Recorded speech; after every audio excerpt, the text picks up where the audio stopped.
They want to, you learn something. Okay, we are on the east side of the garage. This is the power's coming in below grade. And our meter box is sealed, our main disconnect. We have a main disconnect out here, which makes the other panel a sub panel. This is our grounding rod, and it's sticking up out of the ground. And that's an 8-foot rod, it's supposed to be, unless the builder cut them all in half and saved a couple bucks. It happens, but I don't know. But I do know that it's supposed to be in the ground 8 foot, not 7 foot 6 inches. Now, an electrician could measure the resistance on that and demonstrate to the code inspector how that was acceptable. And it might be, but I wasn't here when that happened. All I know is I got to look for a grounding rod. Now we're coming over here, we've got L1 and L2 coming in. And right here we have this protective cover on that. Let me see if I can put that on there a little better for you. There we go. And it's required here. It's not required here. If you didn't have this disconnect, it would be required on the other side of the wall in the electric service panel, load center, breaker box, call it what you will. But since we have this disconnect out here, this is the only place that it's required. It's not required here. It makes it safer, I guess. I guess it makes it safer. There's the dead front cover. I'll put that back.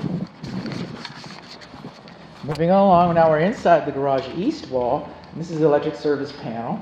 And while we're talking about our grounds, let's just go over here. We got some bonding over here on the gas supply line coming to the gas water heater.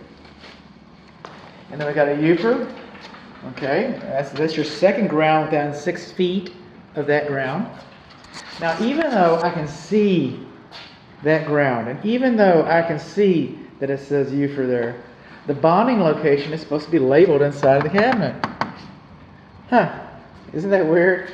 And then you take this off. Now you're thinking, okay, L1 and L2. Okay, should they have those neoprene covers on it? Well, you know what? That would be nice. It would be nice if they were, but they are not required. Not required. Okay. Now, the only way I'm testing AFCI, and we've got combos here too. Type 2Q. Yeah, these are the combos. These newer ones, they don't sell testing equipment that's capable of testing these in the house. You have to go by the manufacturer's recommendation for testing, and this is how the manufacturer recommends that it's tested. Now, I want to know a couple things while we're talking about breakers in here. So we got some 15 amp breakers. 15 amp breakers. In the future, there'll be 20 amps. In the future, there'll be 20 amps. 15 amp breaker in the future. But those are perfectly fine. Those are perfectly fine. I'm just kind of like, getting ahead of myself. Things you don't even care about, right? Okay, so the bonding location's not labeled. Here's another thing, is this cabinet was screwed in. Screwed in. The manufacturer thinks that nails would be a better thing. Nails have much more shear strength. Much more shear strength. You ever try to tear apart a tree house? Those kids build up out of the backyard. You can't get it apart. Those nails, man. Screws, they're faster, they're tighter. Throw a screw in there and fill up. Let's go to the beer store. Okay, Doug, you're the fastest in the shop. I know. Boss is giving me a raise next week. That's the way they do it. But if this structure was to experience a tornado, for example, and a tornado comes in here and blows up your garage, you've already got a bad day. I get that. But if this had been nailed in place like it's supposed to have been, well, then it'd stand a better chance of staying like in the framing. So the first responders, when they come check, trying to get people out of the house, they don't have to step over a sparky box. Maybe it's a little easier to manage. So, and that's probably why they have the nails, I'm guessing. I don't know.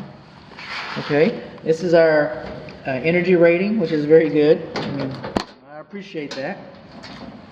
And then in here, we've got, for the most part, this is called printing. See where it says breakfast light, disposal, washer? That's called printing.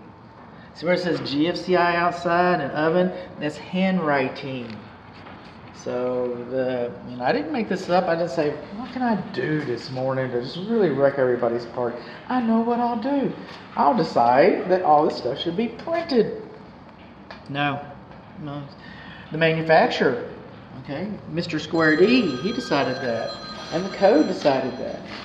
So what did we learn? We learned that, oh, we got a spam risk. I just won't even bother that. Okay, people don't want to hear how I talk to salespeople on the phone, and it's embarrassing to me. But I do it. So what did we learn? We learned on the other side of the wall that our grounding rod is not 100% buried. We learned that our bonding location is not labeled. We learned that our cabinet is screwed in. We also learned, this is new, we didn't learn this, but we're learning it now. You're not supposed to have more than 1/8 of an inch gap between the cabinet and the wall. That compromises this cabinet. See the lips on this? It's going to go against the wall right here. You can have this big old gap in there. And that compromises the fire blocking. Oh, bud, this is new construction, man. They can't, this is construction, man. They can't do that. All I know is the kid that put the radio in the dash of my car, that radio looks, is 17-year-old kid. And that radio looks better than if the factory installed it.